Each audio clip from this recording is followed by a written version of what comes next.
À peine élu et déjà contesté, le dauphin d'Hugo Chavez, Nicolás Maduro, a remporté de justesse l'élection présidentielle au Venezuela avec 50,66% des voix. Un score très serré qui a visiblement du mal à convaincre de nombreux internautes dans le pays. En effet, les mots-clés Maduro a gagné et Tibisé a menti ont fait partie des termes les plus populaires sur Twitter au Venezuela dès l'annonce des résultats officiels. Un hashtag à travers lequel les électeurs accusent notamment la présidente de la commission électorale Tibisé Lucena d'avoir falsifié les résultats. Un avis partagé par les pirates informatiques qui ont pris le contrôle du compte Twitter de Nicolás Maduro pendant la soirée électorale de dimanche.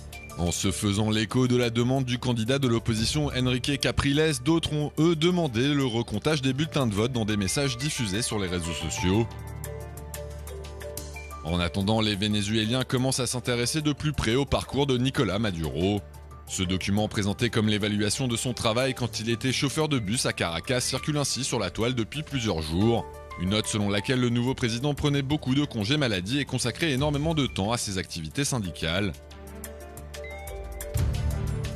Nicolás Maduro est donc déjà très critiqué, notamment pour avoir fait campagne uniquement sur son titre d'héritier désigné par Hugo Chavez.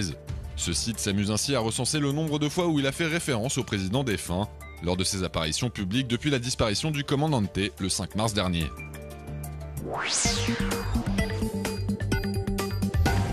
Avec une caméra attachée à son corps, ce coureur était sur le point de terminer le marathon de Boston quand est survenue une violente déflagration au niveau de la ligne d'arrivée.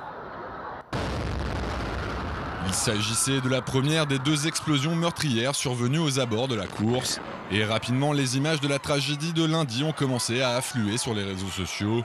De nombreux spectateurs comme Bruce Mandelson ont en effet mis en ligne des photos pour témoigner de l'horreur qu'ils ont vécue. Des documents amateurs que la police de Boston a d'ailleurs encouragé les internautes à publier pour l'aider dans son enquête.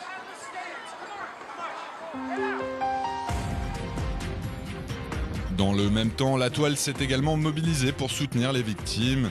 Après les explosions et la confusion qui s'en est suivie, Google et la Croix-Rouge ont ainsi mis en place des sites web pour permettre aux survivants de retrouver et de rassurer leurs proches. Dans un élan de solidarité, des habitants de Boston ont quant à eux proposé leur aide aux coureurs et aux spectateurs ne pouvant pas rentrer à leur domicile ou à leur hôtel.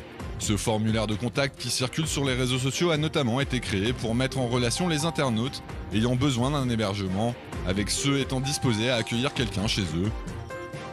Des initiatives lancées sur le web alors que l'émotion reste vive. Depuis le drame, les mots-clés Pray for Boston font ainsi partie des termes les plus populaires sur Twitter. Un hashtag à travers lequel des milliers d'utilisateurs à travers le monde ont exprimé leur solidarité avec les victimes de cette tragédie.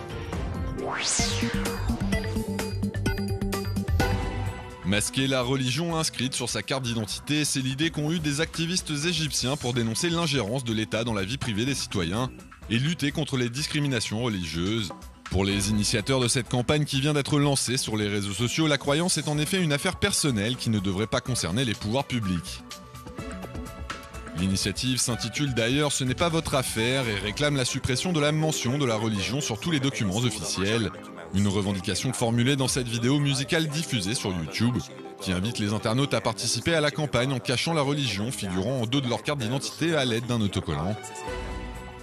Un appel qui, comme en témoignent ces photos mises en ligne sur les réseaux sociaux, a déjà été suivi par un certain nombre d'Égyptiens qui ont recouvert la mention religieuse sur leur pièce d'identité par des messages tels que « Ma foi ne regarde que moi ». Dans une tribune publiée sur le site du quotidien Égypte Indépendant, la blogueuse Sarah Carr explique avoir lancé cette campagne au lendemain des affrontements meurtriers qui ont éclaté entre chrétiens et musulmans il y a un peu plus d'une semaine dans la banlieue du Caire. Une manière de protester symboliquement contre l'étiquetage religieux par l'État qui, selon elle, contribue à alimenter les tensions confessionnelles dans le pays.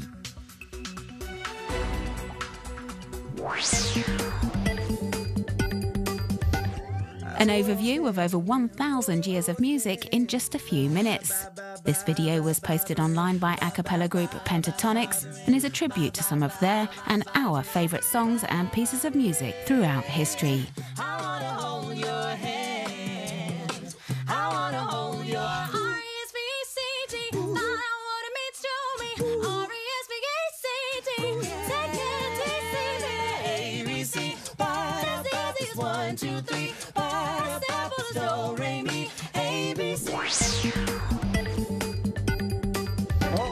30 skieurs réalisant un salto arrière en même temps et en se tenant par la main, c'est l'exploit impressionnant que vient de réussir un groupe de casse-cou québécois et que les internautes pourront admirer dans cette vidéo qui circule en ligne actuellement.